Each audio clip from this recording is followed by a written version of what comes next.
Good evening once again. Thank you for joining us for the 10 o'clock edition of the UBC News Tonight. My name is Wadulo Mark Arnold, and we have Dorothy Namuyomba on sign language. Let's give you the headlines.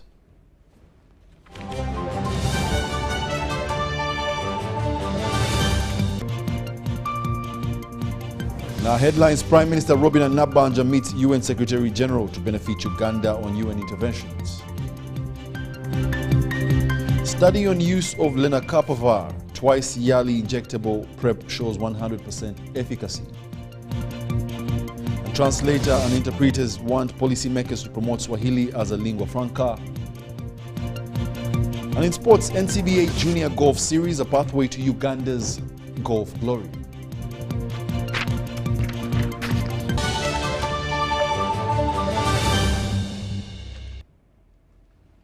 Thank you for joining us. We'll now give you the news in detail.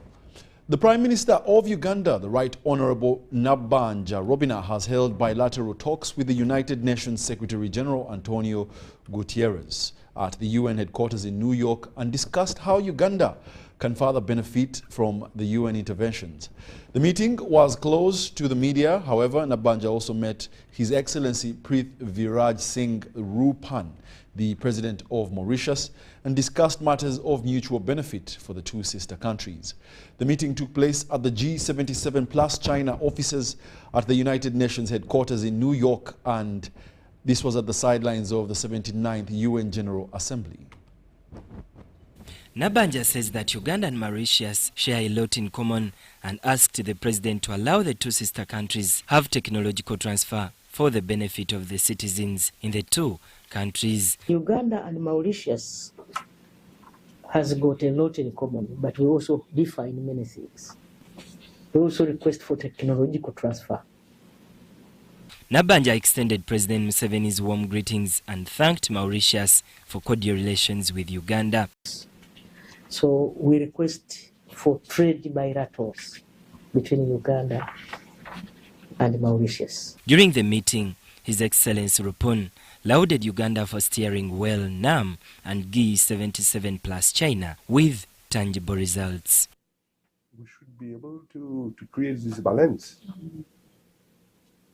Previously, we were keeping this balance because of... Rupun thanked President Museveni for his relentless efforts in promoting Pan-Africanism and peace in Africa. He called for a united Africa for the development of the continent that is endowed with natural resources but at the same time poor. Africanism, yes, we have to be one voice. We have to be united. We should show unity among ourselves. Nabanja later held talks to the regional director for Africa of the United Nations Development Programme UNDP, Ms. Ahuna Eziakonwa. The meeting took place at Uganda House in New York. On her part, Ahuna assured the Prime Minister that UNDP will support Uganda in its development agenda and pointed out that Makerere University will be supported to become an African Golden Triangle. You see, that's my university. That's a story to tell. Yes. It's a good story, yeah. And we, last year when you were here, we were talking economy and finances. You know, we talked about the carbon market, the carbon finance. I don't think we've done Nothing. a lot in that in that area. Not yet. The Premier also met the State Minister for Foreign Affairs from the UAE, Sheikh Shakbat bin Nahyan, who discussed issues of economic benefit for the two sister countries. Nabanja briefed the minister that Uganda selected the Alpha MBM Investments LLC of the United Arab Emirates under the leadership of Sheikh Mohammed bin Maktoum of the Dubai royal family to finance and build 60,000 barrels per day oil refinery in Hoima district. To work together for our people, our continent. After assessing 5 interested firms, the $4 billion Greenfield project was chosen. The refinery will drive a key part of Uganda's energy transition plan as it will produce the liquefied petroleum gas that is a key component of the country's clean cooking initiative. Now back to Uganda. The First Lady and Minister of Education and Sports, Mrs. Janet Museveni, has expressed gratitude to UNICEF for its productive working relationship with Uganda's education sector. The First Lady rather, described UNICEF as an invaluable partner that has provided critical technical, logistical and financial support over the years to advance Uganda's progress towards achieving a sustainable development goals by 2030. Mrs. Museveni was bidding farewell to Dr. Munir Safieldin, the outgoing UNICEF country representative to Uganda, as he concluded his 4-year tour of duty. Accompanied by officials from his office, Dr. Safieldin met with the First Lady at State House Nakasero for a farewell visit. The minister expressed her appreciation for Dr. Safieldin's contribution to the education sector over the past 4 years and thanked God for his time in Uganda. So really, we value our relationship with UNICEF. It's not easy, therefore, for us to take this day and say goodbyes to our friends and colleagues.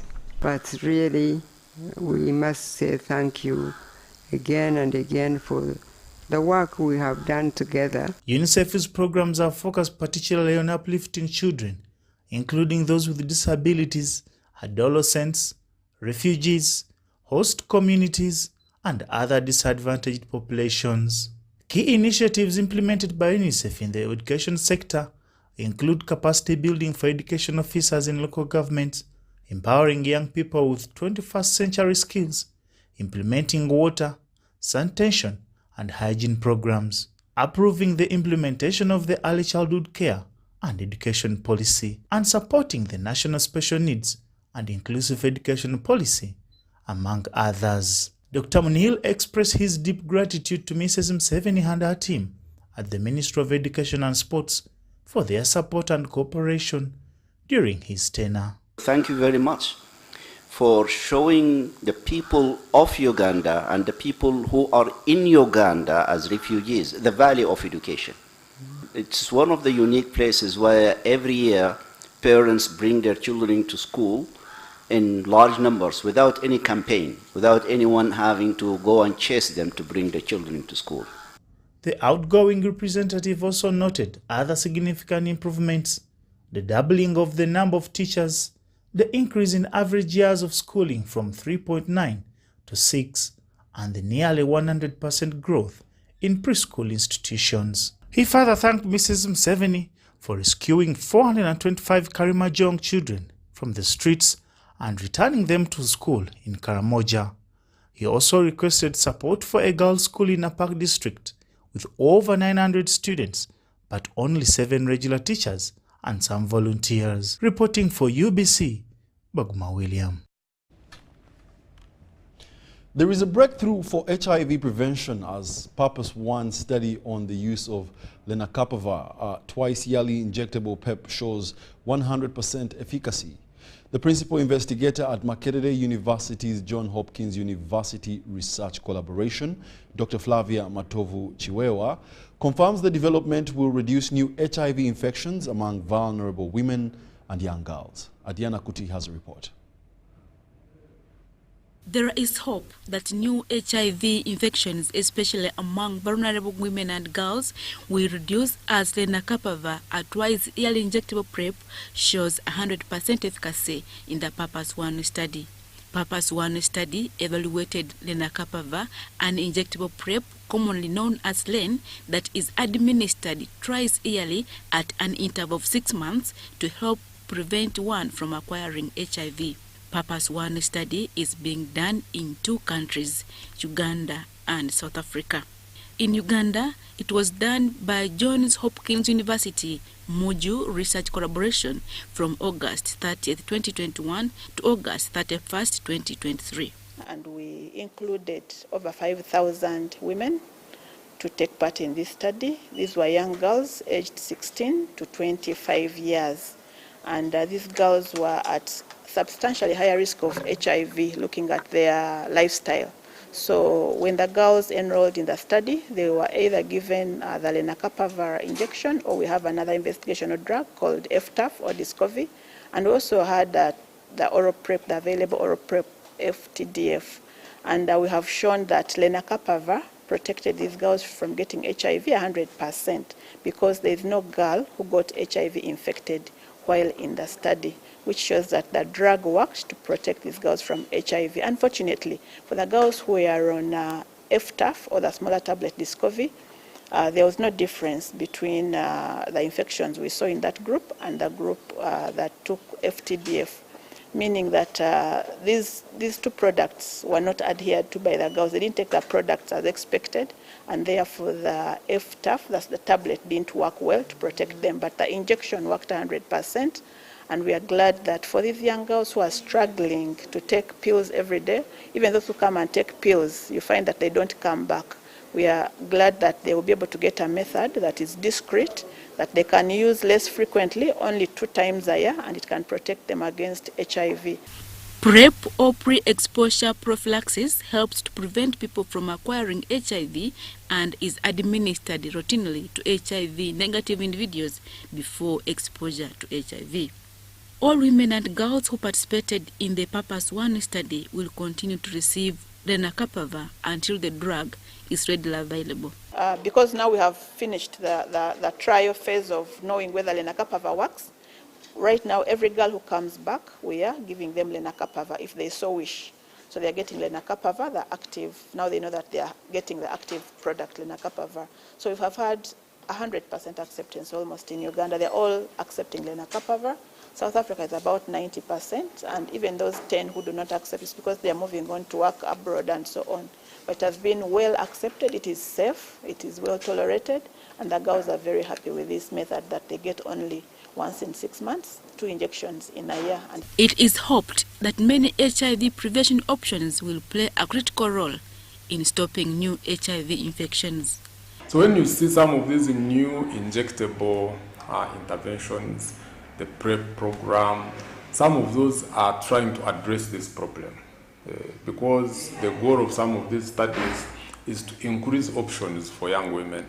As arrangements go on to have HIV injectable PrEP, lenacapavir, available, government has worked out a plan to ease access to oral PrEP by partnering with private pharmacies. These tablets will be put at the private pharmacy. We have a memorandum of understanding between the government and those private pharmacies. So for average client, they offer the PrEP. They will be given a small token as compensation of around 2,000 to 3,000 Uganda shillings. And this will be paid by our friends from PEPFAR. Okay? But what I'm saying that it's us who are going to give the drugs to the what? To the pharmacy. So these clients will be referred from the hospital to the pharmacy. So once they come to the pharmacy, they will be checked. If they're HIV negative, they are given what? Their tablets and go back. When it is over, they will be coming back to that very pharmacy for refilling. All these innovations in the HIV prevention landscape bring hope to the global target of ending HIV by 2030. Adia Nakuti, UBC. Translators and interpreters have called upon policymakers to make deliberate policy efforts to promote Swahili as a lingua franca for the nation. The call was made at Makerere University, where translators and interpreters were celebrating the International Translation Day. Under the theme Celebrating and Protecting the Art of Translation, interpreters and translators have convened at Makerere University to mark the International Translations Day. International Translation Day is a day that gives credence, is a day that identifies with translation as a process and as an art. You know, translation is a way of communication, and without communication, maybe people would not understand each other because officially people speak different languages, but that because they need to interact, they need to speak to each other. No language translation, it bridges the gap, the language barriers. So this is a very important day for us, and of course this is a day that was put in place by the United Nations. So as translators and interpreters, this is very good for us. We are proud about our day because this is a noble cause. But remember, without a translator or an interpreter, communication becomes hard. During the event, the Association of Translators and Interpreters was launched with an aim of protecting and promoting ethics in the translation field. I'm honored today that we are witnessing the launch of the Uganda Association of Translators and Interpreters. For quite a long time we've been operating, but without an organization or an association which is bringing us together as professionals in this area. And because we lacked that kind of an umbrella, many people will, present them as if they are translators or interpreters when actually they are not. So moving forward, we are going to make sure that whoever claims to be a translator or an interpreter will undergo an examination. Maybe there have been so much of mistranslation out there, and some of it would be attributed to Makerere University when it isn't, and that's why we thought that I think it is important to regulate this service. Which brings together all interpreters and translators, and everyone has been an expert on their own. So we thought it wise to have a body that unites us all, a body that has members that can check on the work of each other. Since independence, Uganda has struggled to have a common language. Educators urge that deliberate policy efforts should be made to adopt Kiswahili as the country's lingua franca. We all recognize that language is a very important part of our lives, and we are always grappling with issues linguistic in our homes, in the street, in whatever. Uganda as a country is a country where on a day-to-day basis we experience language problems. The International Translations Day pays tribute to the work of language professionals, which plays an important role in bringing nations together, facilitating dialogue and contributing to development and strengthening world peace and security. Sada Mubale, UBC News, Kampala. The president-elect of the Uganda Law Society, Isaac Semakadde Chimeze, has promised to defend the rule of law, but also cautioned the corrupt during his two-year tenure of office as president. Semakadde was briefing the media shortly after winning the elections in the presidential race for the Uganda Law Society, which took place in Munyonyo.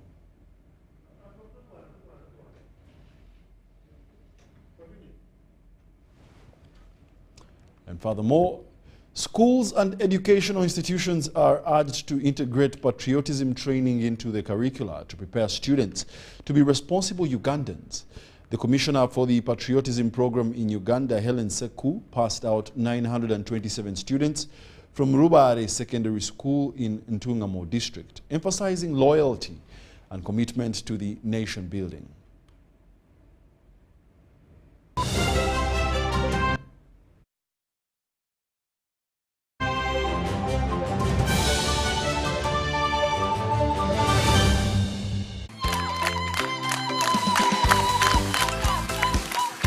We are at Shiloh Standard Nursery and Primary School to reward our lucky winner again for our pay school fees with Momo. We are paying school fees for a student who is lucky because the parent used our codes to pay their school fees. You can as well be our winner for the next school fees prize by dialing *165 *80# and you opt into the competition. Umiatia goensha ngoye simple wangene kanti bisho kwana tena anene wa poberane da kwani ubami gigum afu akwa yejo dushu metikere mba man me ma fen MTM kiken ubami ugum hi man. Together we're unstoppable. Ngalu ngalu ngalu. It's true what people say, that when I wash and you wash your hands with soap, we'll have less infections as Ugandans. After all, it's hands that handle money. It's hands that feed us. Hands that prepare soil for farming. Hands that we use to learn. And hands that we use for fun.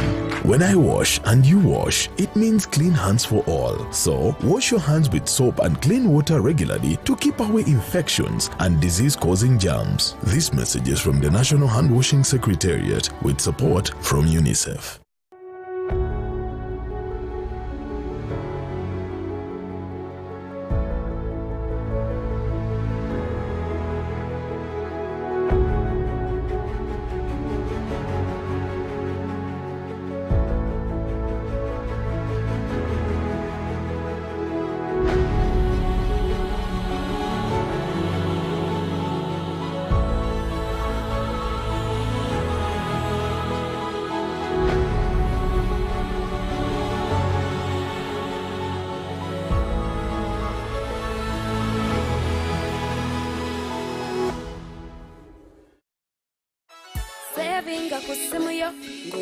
In the heart of Uganda, a financial revolution is happening. We were once left out, saving the old-fashioned way, with an unexpected saving spot, keeping it too close for comfort. But now, we found a better way to save and manage money. Download the Wendy app from Google Play or App Store or dial *229#. With Wendy, your money is safe and you can earn interest daily. Visit your Google Play or App Store or dial *229# to register. Wendy, Wanawoli. You used to tell me that I don't make you happy. All that time you would be complaining. I'll call you every day, yeah yo, baby dondolo. You can now get all the Chibuzi out with MTN voice bundles. Call all networks Kubei Dondoro. Buy a 25-minute voice bundle for only 1,000 or buy any daily voice bundle of your choice. Dial *100 *21# and select daily or use the My MTN app. When we talk together, we are unstoppable.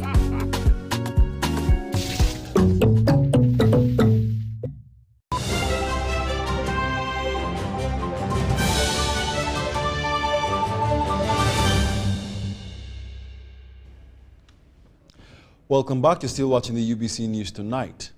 Schools and educational institutions are urged to integrate patriotism training into their curricula to prepare students to be responsible Ugandans.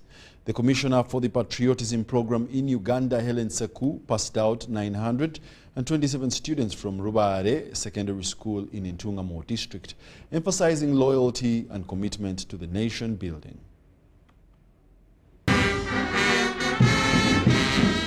Over 900 students participating in National Values Program before being passed out at Rubare Secondary School. The group involved 47 teachers. These patriotism clubs in the schools and even in Uganda, he has done a very good job.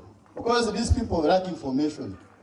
That's why we get used in NUP, in the FDC, in the opposition. The Commissioner for the Patriotism Program in Uganda, Helen Seku, stressed that teaching good values is crucial for Uganda's future. She noted that these programs empower students with unique skills necessary for national development. The aim of this training is to inculcate good norms and values in the youth, because our youth community today has been left in tatters. But with the patriotism skills and the knowledge, the youth are coming back to shape. That's why we are in Intungamo today. Seku praised President Museveni for his leadership in promoting such values, highlighting the positive impact this approach has had on many citizens' mindsets.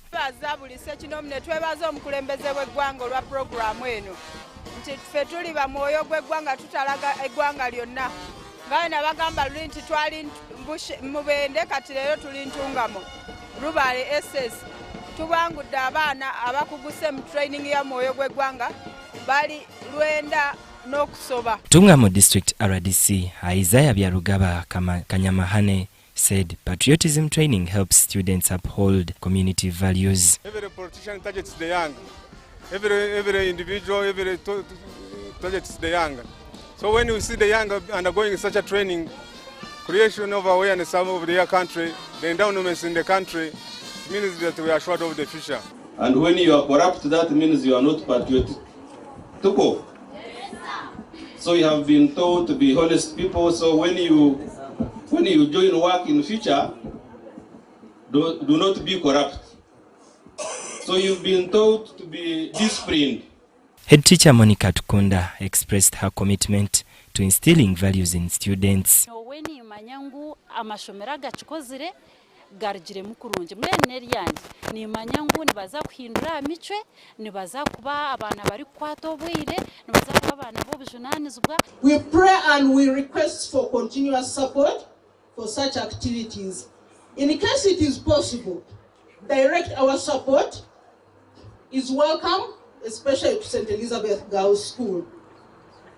This school is purely private sponsored secondary girls school in the city.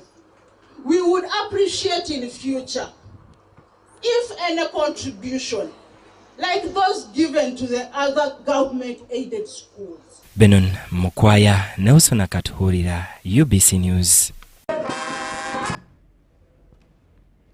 The president-elect of the Uganda Law Society, Isaac Semakade Chimeze, has promised to defend the rule of law, but cautioned the corrupt during his 2-year tenure of office as the president. Semakade was briefing the media shortly after winning the elections in the presidential race for the Uganda Law Society, which took place in Munyonyo.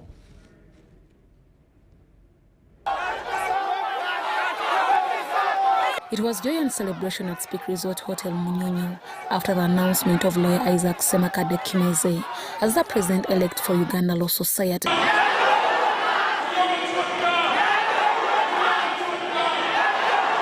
Isaac Semakade emerged the winner after garnering over 2,000 votes in the race against Isaac Tukunda, who gathered 788 votes to take seat for president Uganda Law Society. The outgoing president, Bernard Owundo, handed over the instruments of power to president-elect. That included the gown.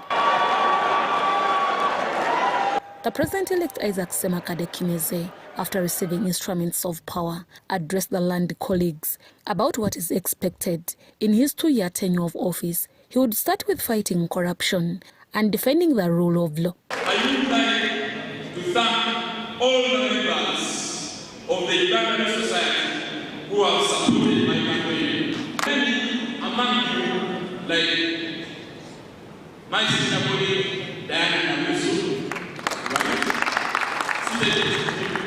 who called me in the middle of an IBA conference in Mexico and said, "I'm sorry, Isaac, I wasn't familiar with you again." But in Mexico, we proceed. For those of you who ask exactly how, for those of you who didn't understand the 4 Ds, I give you the granularity tonight. Some of the lawyers who participated in the elections, especially those who voted for Isaac Semakade, explained why they entrusted him with their votes.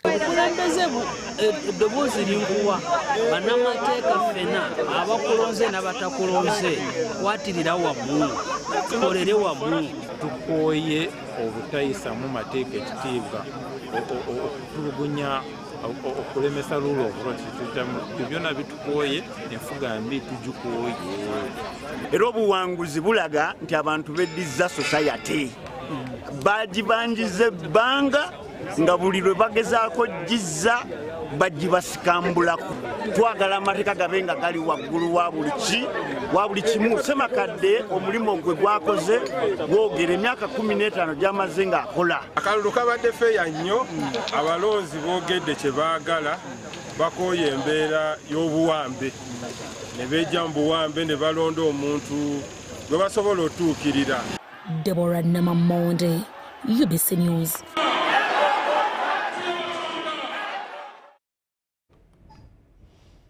The chairman, Uganda-China Friendship Association, Engineer Ayub Soma, has lured Ugandans to learn Chinese language, which skills will enhance their ability to compete in the labor market. He says Chinese investors set up industrial hubs in Uganda and it will be an employment opportunity for Ugandans. This was during the signing of an MOU between Luyanzi Institute of Technology and Jiangxi Vocational and Technical Training College of Communications. Uganda's chance to tap into trade destination in the Republic of China could ease employment for Ugandans who learn the Chinese language. Many are now taking up to learn Chinese culture and grab the necessary skills to take up opportunities in the Chinese companies investing in Uganda. Luyanzi Institute of Technology and Jiangxi Vocational and Technical Training College of Communications have signed a memorandum of understanding to enhance skills and make Ugandans strategic in the implementation of the Belt and Road Initiative, as initiated by the Chinese President Xi Jinping in 2013. The chairman, Uganda-China Friendship Association and proprietor Luyanzi Institute of Technology, Engineer Ayub Soma, says it is time for Ugandans to learn Chinese. This program is coming with a number of projects, and therefore we must prepare the Ugandans to take up these jobs. Therefore, this MOU is responding to this. Within the MOU, we are going to enhance the vocational training at Luyanzi Institute of Technology. And also, we are looking at those industries which have the Chinese investors, in which, therefore, we are teaching our students Chinese language. So when we have the skill and we teach them Chinese language, then we will be ready for the right labor market. Key objectives of the Belt and Road Initiative include developing infrastructure, trade facilitation, economic cooperation, and promotion of cultural exchange. The Chinese delegation from the Jiangxi province of China, led by the Vice President of Jiangxi province, His Excellency Ziqiang Jiang, led a team of academia from the Jiangxi Vocational and Technical Training College of Communications. 我们来自中国江西交通职业技术学院。这次到乌干达 And we come here for three purposes. Number one, that is we want to enhance our cooperation between China and the African countries and Uganda. And the second reason, that is we want to implement the Sino-African issues in the Belt and Road Initiative, yes. And the last one, that is we want to further our cooperation between our university and the Luyanzi Technical University. And we want to do some more cooperation in some majors. Luyanzi Institute of Technology is the first private institute to initiate the teaching of Chinese language in Uganda. They are currently hosting a Confucius classroom training Chinese language teachers. I was influenced with the school, the language, and the courses. I'm offering 2 courses, fashion and design and Chinese. That's the reason why I came to this school specifically, because I heard that if it's a Chinese school, the fashion and design can be even extraordinary, it can be better than other institutes.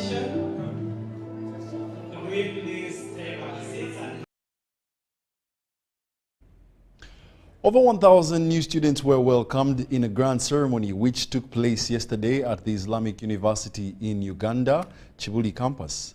Prince Chisimu Nachibingi, often referred to as the grandfather of Islam, praised the country's leadership for its contributions to the education sector. Here are some of the highlights from the event. At the Islamic University in Uganda, excitement filled the air as over 1,000 new students were welcomed at a colorful ceremony. The guest of honor, Prince Kasim Nachibinge, commended the government's efforts to strengthen the country's education system. University in Uganda should become socially embedded in our community and provide solutions to some of our most pressing problems. Therefore, I challenge universities to identify community issues and solve it for our common good. Inshallah, we hope to live by the grace of Allah to see what you have done in this area. His leadership of His Excellency General State. Your Royal Highness, we are always very grateful for your continued support and guidance towards the development of this university. The assistance extended to IUIU by His Royal Highness cannot be enumerated. Prince Nachibinge's remarks resonated with the new students, many of whom have received scholarships or come from underprivileged backgrounds. About 1,273 students of Islamic University in Uganda Kampala campus for the academic year 2024-2025. Our dear students, thank you for choosing Islamic University in Uganda and for choosing Kampala campus for your studies. With students from 25 different countries, the university emphasizes innovation, entrepreneurship, encouraging students to develop skills that impact their communities. 273 students. Out of that number, 655, corresponding to 51.5%, are female students. And the admitted students this year come from 9 countries, including Uganda, Somalia, Kenya, Sudan, Nigeria, Comoros, Britain, Mauritania, and Liberia. The Islamic University in Uganda plays a pivotal role in reshaping future leaders, focusing on academic excellence and practical skills. Jimmy Aluri compiled this report. Our students in O-level await to sit national exams based on the new curriculum. Efforts are required from schools, parents and the Ministry of Education and Sports towards students to embrace the new curriculum. This was expressed by parents of some students in O-level that await to sit final UNEB exams for the academic year 2024.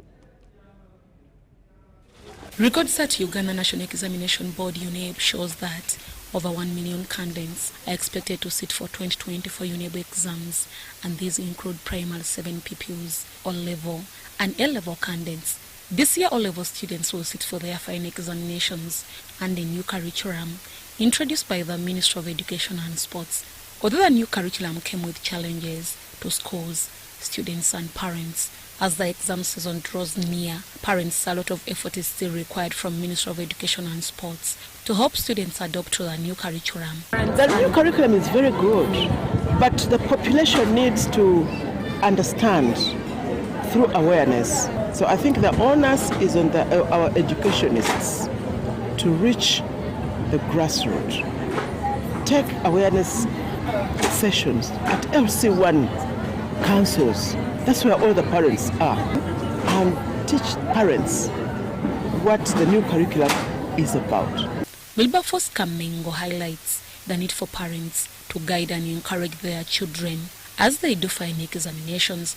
But I want you to keep these challenges for this time in the bedroom or outside the knowledge of our candidates, because they need an environment that is not intoxicated.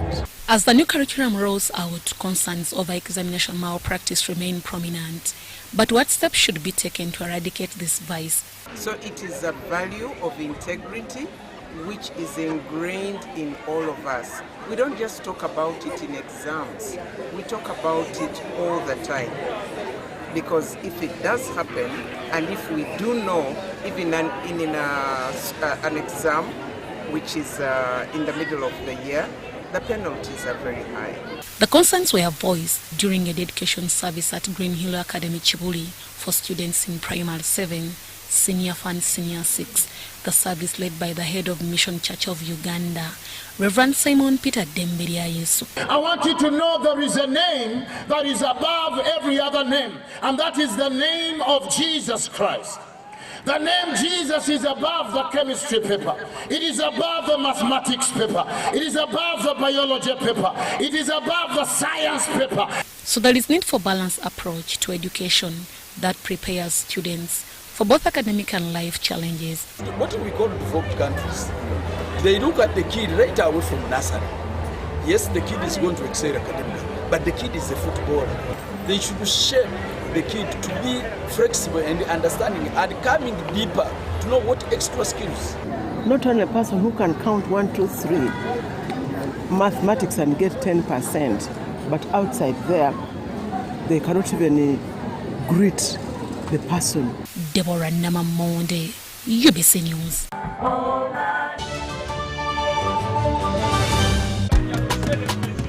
You used to tell me that I don't make you happy.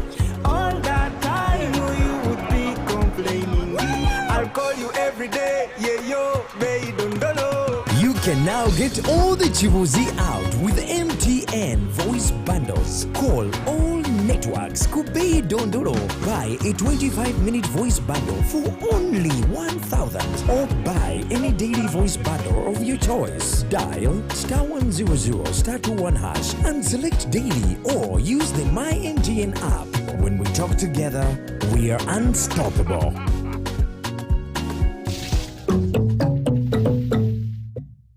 A woman's journey is not just the places she's been, but the different people she's become. It's the evolution of her identity. If you're a female creative, a writer, a passionate actress, a producer, a director, or working in the film industry, this is your tribe.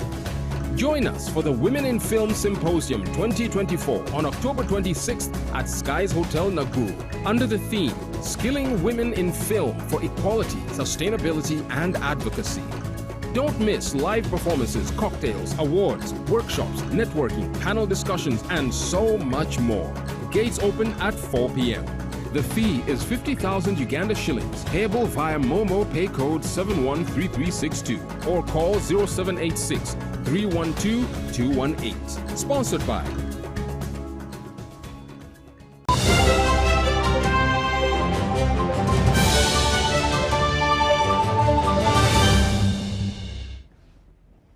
Thank you for joining us once again. We're now into the world of business. Nasa Muhammad Wei, a worker who sustained an accident while on duty at Imperial Golf View Hotel, has been compensated 40,426,000 shillings by the Imperial Group of Hotels management. Now, Nasa Muhammad lost his eyesight after exposure to silicone dust while doing maintenance works on the hotel. Let's have a look. Exposure to silicone materials in form of silica dust causes health risks. Nasa Muhammad was a worker who lost sight while on duty at Imperial Golf View Hotel.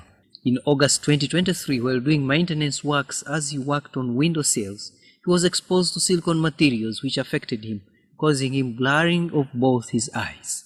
But early diagnosis and treatment has helped him recover one of the eyes, although he still has a very low voice speech. I was incapacitated, 50% incapacitation, because I lost one eye. I was in great pain, as you know, but at last. As a result, Nasa was terminated from work. He sought treatment and life became hard. He had a family to take care of. Uganda Hotels, Food, Tourism, Supermarkets and Allied Workers Union supported Nasa as he sought compensation from his employers. Fight for the workers. I urge all workers at least to comply and join union. As for me, as an example, union has helped me a lot, and I urge all staff to join union. Nasa Wei's compensation was a result of a collective bargaining agreement signed between the Imperial Group of Hotels, workers and trade union leaders of the HTS union. It has a matter that has taken some time, but finally Nasa has been compensated as per the law. And we urge all members that as and when you get an accident, you get an industrial disease, contact the union so that you can be helped. I'm one of the most excited people to see justice being fulfilled, because Mr. Nasa has been a very good worker, and when he was involved with this accident scenario, he was so helpless. He was in the hospital, nobody could help him, and I sent the union leader to the labor officer, Wakiso, to follow up on his benefits, especially workman's compensation. Then for us, we already have a CBA here, which took care of gratuity. Because what has happened today, we didn't know that it can happen. Without union, NASA wouldn't be like this today. In all other companies, everywhere, where up to see these big businesses, we face different problems. But what I've all seen is union is doing a very, very good work, good job. The short-term effects of exposure to silicone include silicosis, the scarring of lung tissue, lung cancer due to prolonged exposure to silica dust, chronic obstructive pulmonary disease, and kidney disease. Aviona Francisco, UBC. A 3-day workshop for all public, technical and vocational education and training institutions has climaxed at Uganda Technical College, Bushenyi. Participants were equipped with management skills as well as enhancing mobilization to attract more Ugandans to join the technical education. The main tutor was the Technical and Vocational Education and Training Commissioner, Lo Mohwezi, who also employed private players to insist on the TVET project.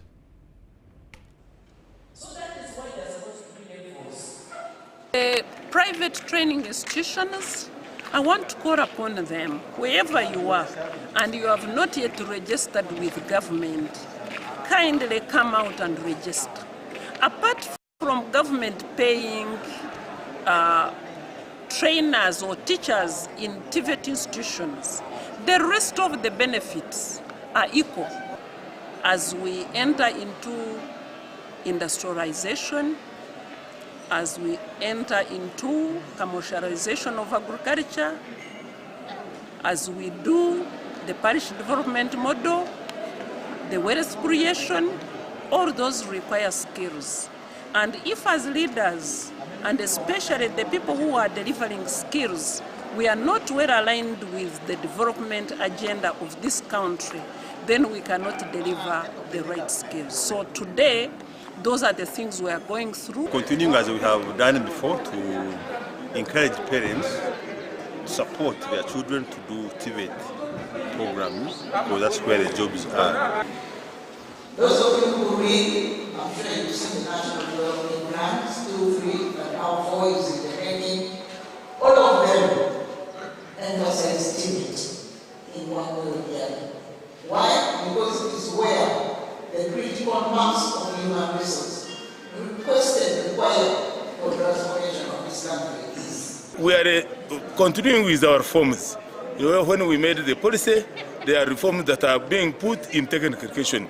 And technical education is going to be more interested because, you know, we produce people who are going to work, who cannot go to look for the jobs, who have hands-on. Our training starts from the head, the arms, the heart, the legs. So you find we train somebody all around.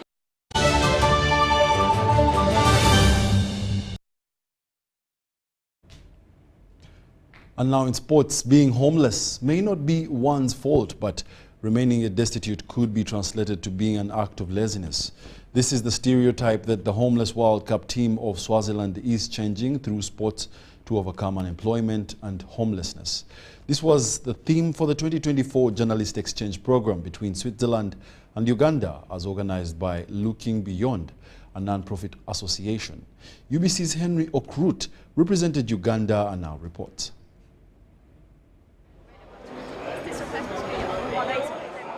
It is a mission from Geneva to somewhere in another state, one of the 26 that make up Switzerland, Zurich.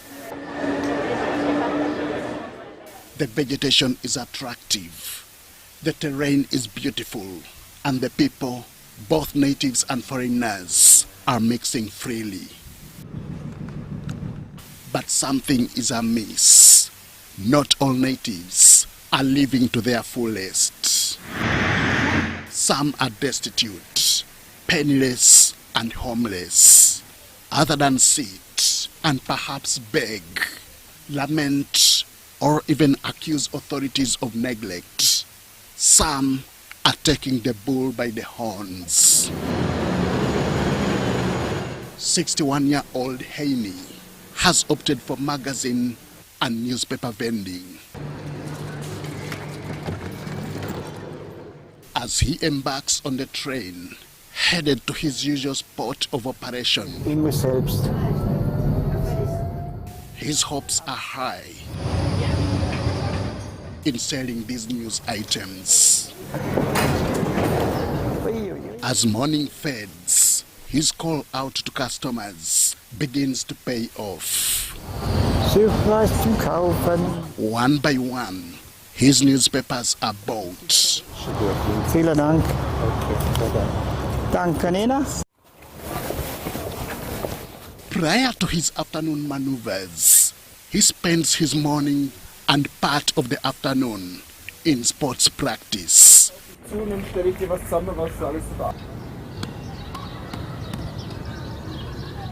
This he does as the answer to the plight of being jobless and homeless. Die habe ich nicht selber ausgewählt. Da haben mir gewisse Leute in der Schulzeit schon bestimmt. In der Schule hat der Lehrer gesagt, das geht will niemand ins Tor. Und dann hat er gesagt, du gehst rein. Und sage ich, ja no, kann nichts machen, dann gehe ich ins Tor. Beim Floorball genau dasselbe, wollte niemand ins Goal, Heini geht ins Goal. Part of the reason that rendered him homeless and prompted him to join homeless football was his health condition, epilepsy. It is a condition he developed after witnessing a terrible incident that ascended to his brain. An accident that involved a 4-year-old and a huge truck mentally affected him. Das ist durch meine Krankheit, die habe ich früher gehabt, epileptische Anfälle, 12 bis 13 pro Tag. Also ich bin mehr bewusstlos als etwas anderes gewesen. Und kaum habe ich mich erholt, Tag, der nächste. Das ist wie einem Maschinengewehr, tak, tak, tak, tak.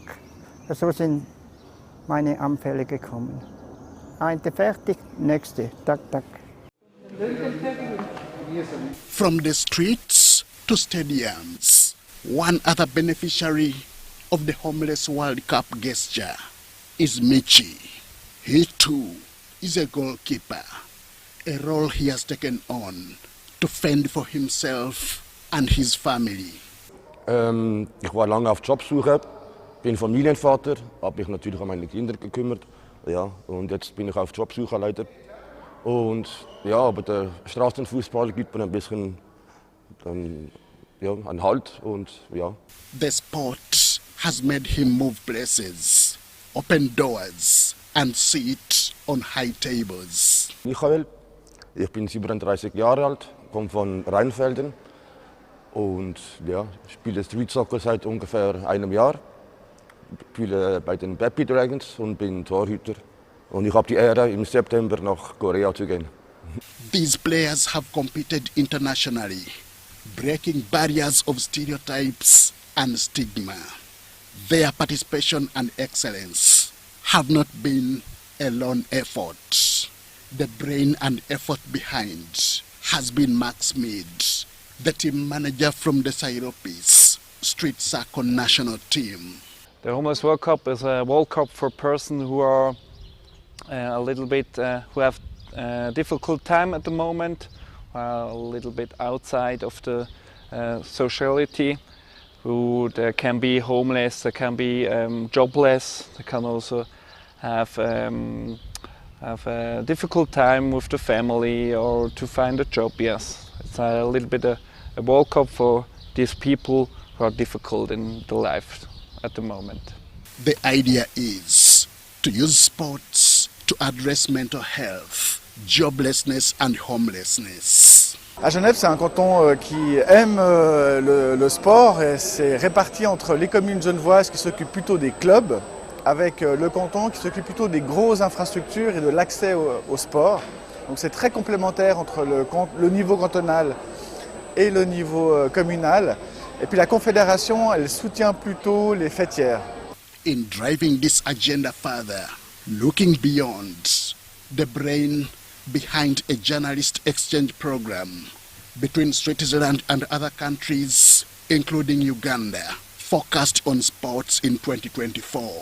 Attire beaucoup d'enfants et de pratiquantes.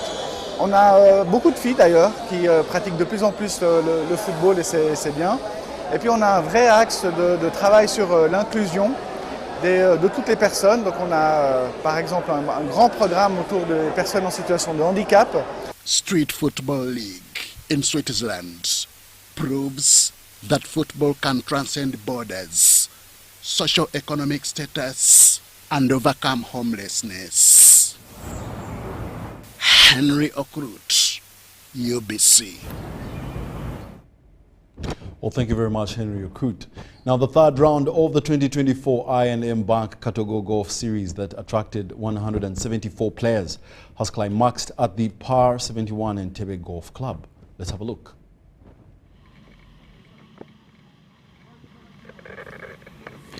With a Mitsubishi Expander vehicle, the reward for a hole-in-one at the Par 3 number 10, more than 170 golfers have taken part in the third round of the 2024 I&M Bank Katogo Golf Series at the Par 71 Entebbe Club.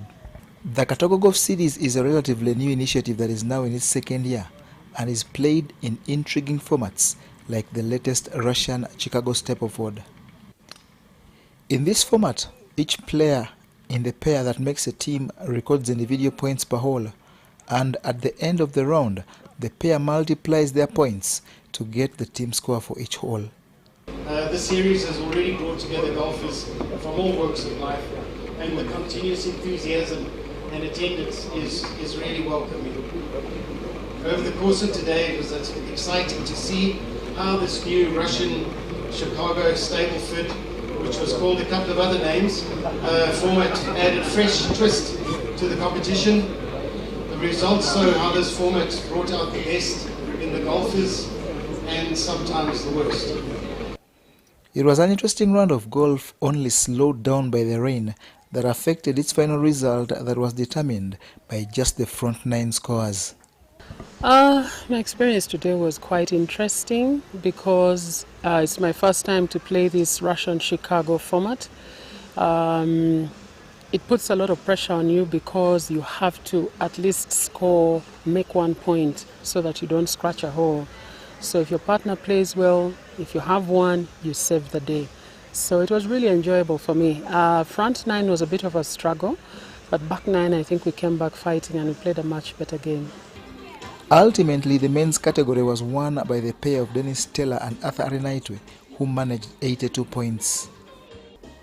In the women's category, Dina Ongom and Flora Ngumbi with 55 points emerged victorious in this golf series that has I&M Bank as the anchor sponsor. There was a corporate social responsibility drive by I&M Bank that offered 20 million shillings towards payment of school fees for children of the ladies that maintain this pristine golf course. Beyond the Entebbe Club, we've also carried out key CSR initiatives, and just yesterday we donated another 20 million towards the completion of the Nkosi Hospital Accident and Emergency Centre. Last week I was present to hand over 16 full sets of computers at Mashireka Girls Secondary School in Shima. I&M Bank CSR efforts also focus on environmental conservation, economic empowerment, and enabling philanthropy. The Katogo Golf Series is played in quarters, with the first using the in-regulation format. The second had the T4Me format, while round 4 in December will use double bogey danger format.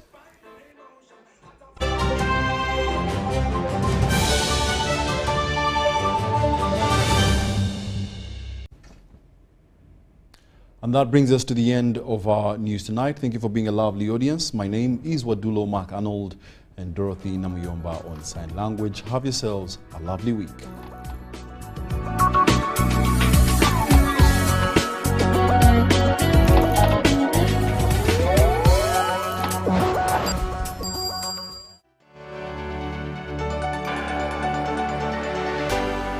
UBC, inspiring Uganda.